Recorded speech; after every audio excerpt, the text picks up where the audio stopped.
Pinangangambahang digmaan ng Pilipinas laban po sa China. May pag-asa na nga bang hindi matuloy?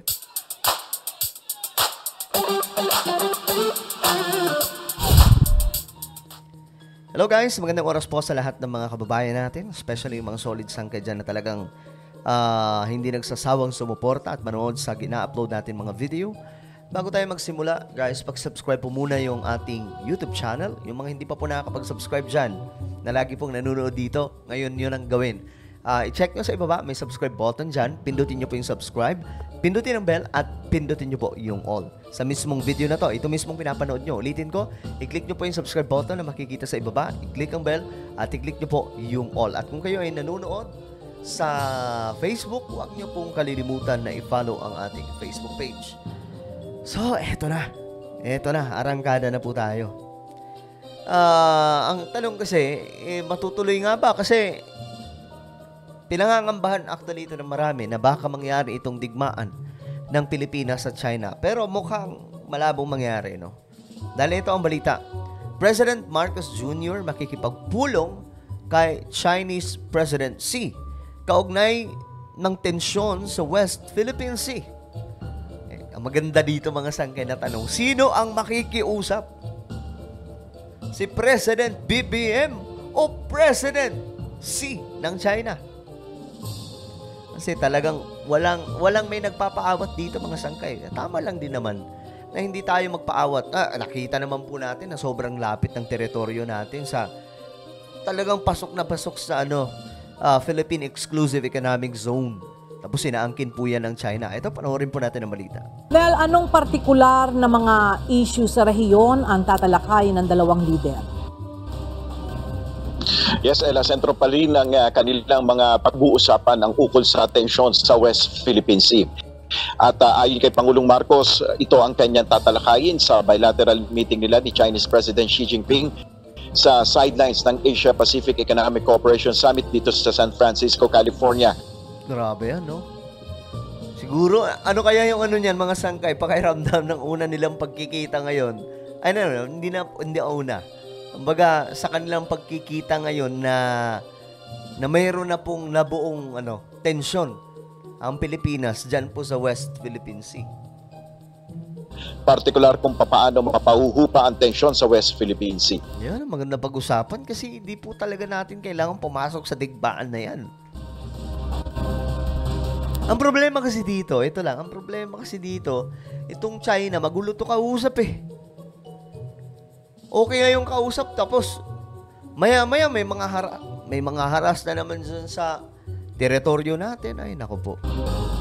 Again, we will get the view of the Chinese president on what we can do to bring down the temperature, to not escalate the situation in the West Philippine Sea. And we will put all of these together so as we will be able to strategize for the near future on what the Philippines' role will be, or what is the proper Philippines role in the West Philippines. Bago ito, nakipagpulong muna si Pangulong Marcos kay United States Vice President Kamala Harris. Ay sa Pangulo, tinanong siya ni VP Harris kung ano ang assessment ng Pilipinas sa nangyayari sa West Philippine Sea. Anya, patuloy pa rin ang pagsusulong ng bansa para maging mapayapa ang rehiyon. Samantala, nagsimula na rin ngayong araw ang mga pagpupulong sa APEC Summit at tayo ay magbibigay pa ng mga updates ukol sa mga napag-usapan ng APEC leaders ngayong araw. Okay. Ewan ko lang, may patunguhan niyang na yan, yung pag-uusap na yan, no? Sana mayroon, no? Kasi para naman hindi na po magkaroon ng pangamba yung marami sa ating mga kababayan kasi delikado po talaga. Ang problema pa naman natin, bukod sa, ito lang bukod sa hindi advance yung mga kagamitan natin pandigma, ang mga Pilipino naman, pagdating po sa combat, magagaling yan. Yung mga, gaya po dati, di ba, ng World War II, may mga guerrilla, di ba? Mga na yun, talagang kapaan lang po ang pakikipagdigma, stratehiya. Paano po nila nilulusob ang Japan noon? Pero kasi ngayon, mga sangkay, iba na ang panahon eh. Ang bihira, ang lakas na po ng mga gamit na pandigma. So, delikado po talaga. Kailangan po dito gamitan ng estratehiya na hindi na idadaan po sa dahas. Kulang po tayo sa tao na ilan lang ba, ilang libo lang ba? Yung mga sundalo natin, kasama na po yung mga reservists, di ba? Kaunti lamang po talaga ang Pilipinas, ang mga sundalong Pinoy. Buti nga ang Israel, napakarami po nila eh. Bakit? Lahat halos sa kanila dumadaan ng lahat sila dumadaan sa military service, kahit babae. Di ba ganun din po sa South Korea? So, sa atin mga sanggay, bukod dyan, hindi naman talaga kailangan makipagdigma. I know, kakampi natin yung Amerika, pero hindi pa rin tayo dapat umasa sa ganyan. Mas okay pa rin kung wala pong digmaan na magaganap. Kasi, tingin nyo ba, hindi tayo matadamay dyan? Oo, may mga sundalo, pero pagtawag na po ng ating bansa, lahat na po yan damay. Baka nga po lahat ng, kahit tayong mga nagbablog, magiging sundalo bigla kasi kailangan.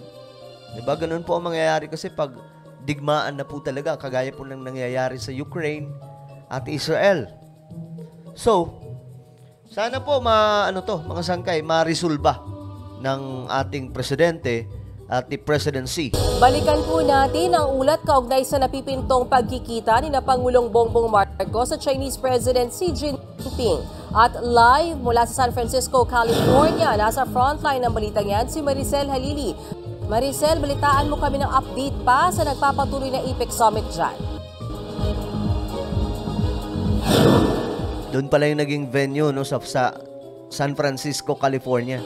Mayan, mga bandang alas 7 na ng umaga dito sa San Francisco at maya-maya lamang inaasahan natin na lilipad na patungo sa Los Angeles si Pangulong Bongbong Marcos para dumalo sa Filipino community doon. Pero marami pa siyang mga nakahanay na meeting ngayong araw na ito at kabilang nga sa inaantabayan na natin ay ang kanyang pulong kasama si Chinese President Xi Jinping.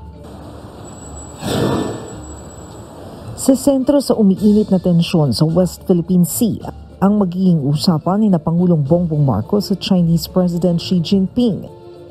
Mismong si Pangulong Marcos ang nag-anunsyo ng kanilang magiging meeting sa sideline ng APEC Summit dito sa San Francisco. Now, that's what I see the mission of the Philippines, the Philippine Coast Guard, the Philippine military, our fishermen, all of us. Is our basic fundamental mission here is to maintain the peace. Sa gitna yan ng sunod-sunod na pangaharas na ginagawa ng China sa resupply mission ng Philippine Coast Guard sa BRP Sierra Madre sa Ayungin Shoal. Ang pinakahuli nga ay ang muling gitgitin at pompahin ng tubig ng mga barko ng China ang ating resupply boats. Kaya giit ni Pangulong Marcos, dapat pakalmahin ang tensyon sa West Philippine Sea at linawin sa China ang ating posisyon. Again, we will get the view of the Chinese president on what we can do to bring down the temperature, to not escalate the situation in the West Philippine Sea.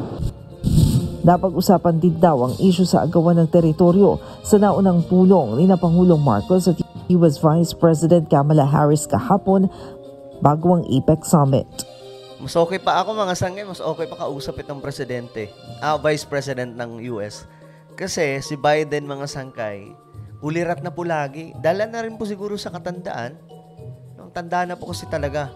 May mga times na tulala po siya habang nagsasalita po yung kausap niya. Kaya,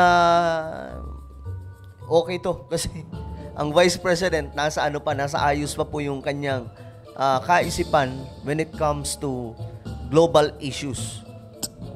He was very interested to know what our assessment was on the situation in the West Philippine Sea. And I just went through the narrative of what had happened in the past few months. And we tried to discuss some of the ways forward. Hindi natatapos sa usapin ng seguridad ang kooperasyon ng Pilipinas at ng Amerika. Nilagdaanan ni na Energy Secretary Rafael Lutilla at US Secretary of State ang 123 Agreement para naman sa nuclear energy cooperation. Ito ang kasunduang magbibigay ng legal na basihan sa Amerika na makapag-export ng nuclear equipment at material sa Pilipinas.